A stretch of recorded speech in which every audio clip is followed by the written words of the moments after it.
Hey guys, welcome back to Stanley Boy Reviews. I am your host, Stanley. Thank you so much for being here yet again to talk about your favorite horror films and my favorite horror films. It is still Love Hurts Month, and we are going to talk about 1987's Flowers in the Attic. But before we get into it, I just wanted to thank my first guest last week, Denise Richards. It was such a blast to have someone to bounce off of, to talk to. If you want to be a guest host, a guest commentator, a guest in general, please reach out to me. I would love to have you. I would love to spice things up in the future. Let me know if you want to be a part of it. Also, if you haven't subscribed yet, you know the drill. Subscribe! Let's get to it. There's a lot to unpack here. Love Hurts Month continues. Let's talk about Flowers in the Attic. Go lock your kids up in the attic. I'm gonna have a seat.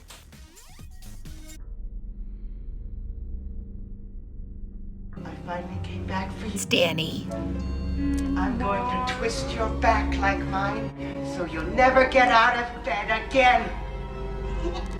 Never get out of bed again. Never get out of bed again. Get out of bed again. Get out of bed again. Get out of bed again.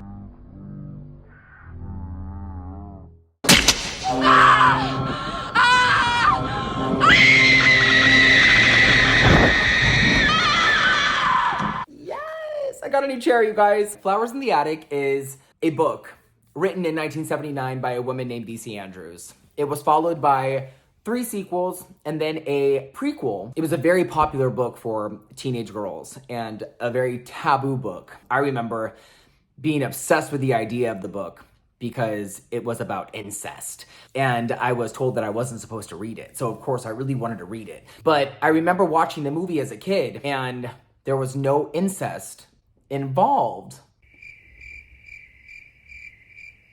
And I, for some reason, would watch this movie at my grandma's house because it was always on TV. I remember knowing that there was incest involved somehow, but it was never really explored in the film. So when I was old enough to read the book, which was about the 8th grade, the book is just heavily laced with incest. The book is basically just all incest. What it's about is a mother named Corinne is left widowed by her husband who dies in a car crash, and she has to take her 4 children, Christopher, Kathy, and then a set of younger twins named Corey and Carrie, to her very, very, very wealthy and overly religious mother's mansion to be written back into her father's will. Her father is very close to dying, and she wants to win back her father's love. In order to do that, she has to pretend that her children were never born in the first place. In doing so, she has to lock her children away in a room and pretend that they are not alive. This plan of hers is only supposed to be a week or so long. The grandfather is supposed to die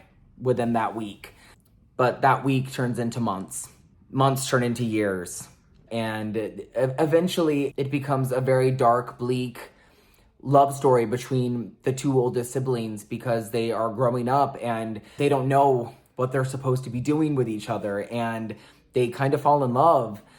And they're taking care of their 2 younger siblings, so they're sort of playing mom and dad. They're also being told every day by their grandmother that they're sinning. It's just a really, really sad story. Because it's not a horror film. It's not necessarily a horror film. It was marketed as a horror film.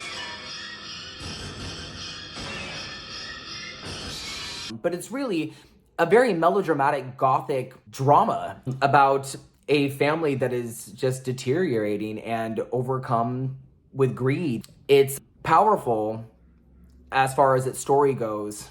It's really about what happens when a mother is given the opportunity to get back what was taken away from her. The real villain turns out to be not the grandmother, but the mother. She has told them that there is going to be a new life for them if they just hold on to the hope that their grandfather is going to die and leave her everything and that they're going to start over. It's just a really heartbreaking story. It had a really troubled production history.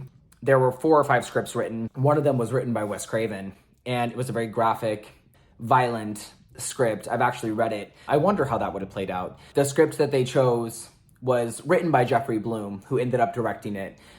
And even then, it was stripped of a lot of what the novel itself talked about and explored, including the incest. I keep talking about the incest like it's something that I wanted to see, but it's a key element to the story because it's what the story's about. It's about 2 kids who are forced into a situation, and that's what the rest of the books are about. Their relationship, how one, for the most part, becomes obsessed with the other and how he can't live without her. And it's because of the situation that they're forced into as children. It's an interesting and sad, and ominous look at childhood being taken away. Early on, you are given the impression that Louise Fletcher, the grandmother, is the villain. As the movie progresses, you realize that it's the mother, and that's the scariest part of the movie, at least for me, is that you watch the progression of Corinne each time she appears, which, as the movie goes on, it's less and less and less. Her eyes just become emptier and emptier, and you realize she is actually the one that you need to be afraid of. It's so sad watching as her children are just trying to hold on to the hope that their mother still loves them. Christopher Young does the score. The score is so haunting and so beautiful. It's like you open up a melody box and there's this beautiful, enchanting, haunting score that just plays throughout the entire thing. The locations that they use in this film are also really beautiful. Now, there are a few flaws outside of what they could and could not get away with. The casting of Jeb Stewart Adams is just beyond me. Like, why they cast like a full grown-ass adult man to play the part of Chris it blows my mind. They literally cast someone like in his late 20s to play a 16-year-old boy. And I also have kind of an issue with Victoria Tennant, who plays Corinne, because I feel like she looks the same age as Louise Fletcher. Even though they are 30 years apart, I feel like they look really similar to being the same age, which goes to tell you that Louise Fletcher just has amazing skin. Victoria Tennant does have moments, though, especially as the movie goes on and she gets colder and colder and colder. I feel like she really settles into the part. Louise Fletcher is great, though, as the grandmother. She is this movie. Kristy Swanson is perfect casting as Kathy Dollenganger. The two kids who play Corey and Carrie also do really well. Specifically, the kid who plays Corey. I think that every time he speaks, it just breaks your heart.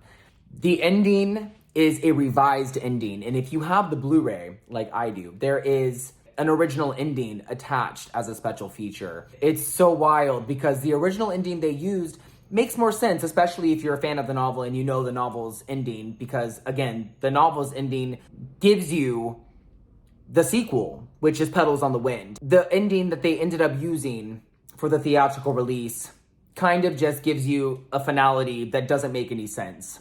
There should have been 4 more movies. There could have been 4 more movies. And come 2015, 16, there were more movies that Lifetime produced and made that were not very good, but that's what we should have got back in the 80s, and had Kristy Swanson and Louise Fletcher actually been involved in the movies that we never got originally, man, like we might have gotten something kind of special, but the studios wanted something else. So it just sucks that there could have been something cool that we never got, and I just wish that we would have gotten that.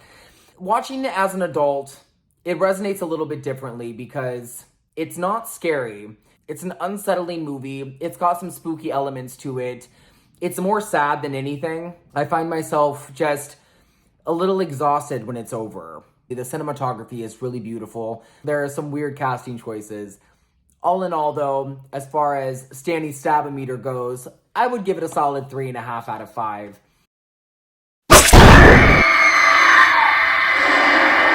And a lot of that is attributed to the casting of Louise Fletcher, because she is just perfect casting. And same goes for Kristy Swanson, especially for the time period. Perfect casting. The score is also just a really good reason to watch this movie itself. I wish that this movie could get remade, not for TV, but in a real theatrical way, because I think we deserve it. If you haven't seen this movie, I really recommend checking it out, especially for nostalgia value. It's got this way of kind of getting under your skin. I don't really know how to explain it. So yeah, Flowers in the Attic. If you get some time, watch the Lifetime remake. I really like Kiernan Shipka. Heather Graham is not good in it, but Ellen Burstyn plays the grandmother, and she is always good in whatever she's in. Again, there's 4 sequels that come along with it. 3 sequels, rather. They're in the process of making a 4th origin stories based off of the prequel. And I think that comes out sometime this year. And if you ever get the time, read the books. The books are great. But yeah, Flowers in the Attic. It's got some really good scenes. It's got some truly heartbreaking scenes.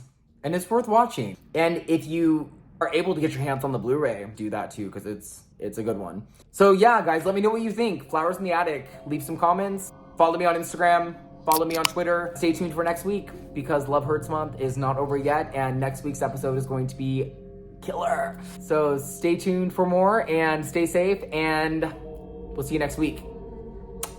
Yes. See you later, guys.